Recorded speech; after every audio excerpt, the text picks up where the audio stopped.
اعوذ باللہ من الشیطان الرجیم بسم اللہ الرحمن الرحیم السلام علیکم ورحمۃ اللہ وبرکاتہ۔ آج میں بخاری شریف کی 3 احادیث پیش کروں گی جس میں مدینہ منورہ کی فضیلت کا بیان ہے۔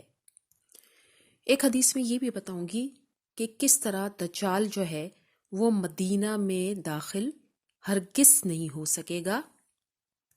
اس کے علاوہ مدینے کے اوپر کتنے فرشتے مامور ہیں جو اس کی حفاظت کریں گے۔ صحیح بخاری کی حدیث نمبر 1879، رسول اللہ صلی اللہ علیہ وآلہ وسلم نے ارشاد فرمایا، مدینہ پر دجال کا رعب بھی نہیں پڑے گا۔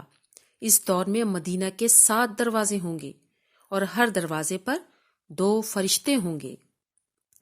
مدینہ کی فضیلت کے حوالے سے بخاری شریف کی حدیث نمبر 1881 میں ہے کہ حضرت انس بن مالک رضی اللہ تعالی عنہ نے بیان کیا کہ رسول اللہ صلی اللہ علیہ وآلہ وسلم نے ارشاد فرمایا، کوئی ایسا شہر نہیں ملے گا جسے دجال پامال نہ کرے گا سوائے مکہ اور مدینہ کے۔ ان کے ہر راستے پر صف بستہ فرشتے کھڑے ہوں گے جو ان کی حفاظت کریں گے۔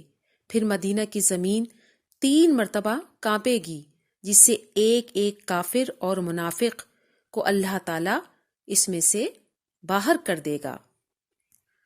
مدینہ کی فضیلت کے حوالے سے تیسری حدیث بیان کر رہی ہوں، صحیح بخاری کی ہے 1883۔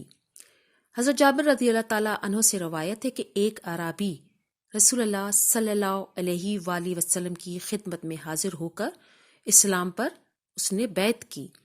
دوسرے دن آیا تو اسے بخار چڑھا ہوا تھا، کہنے لگا کہ میری بیعت کو توڑ دیجیے۔ 3 بار اس نے یہی کہا۔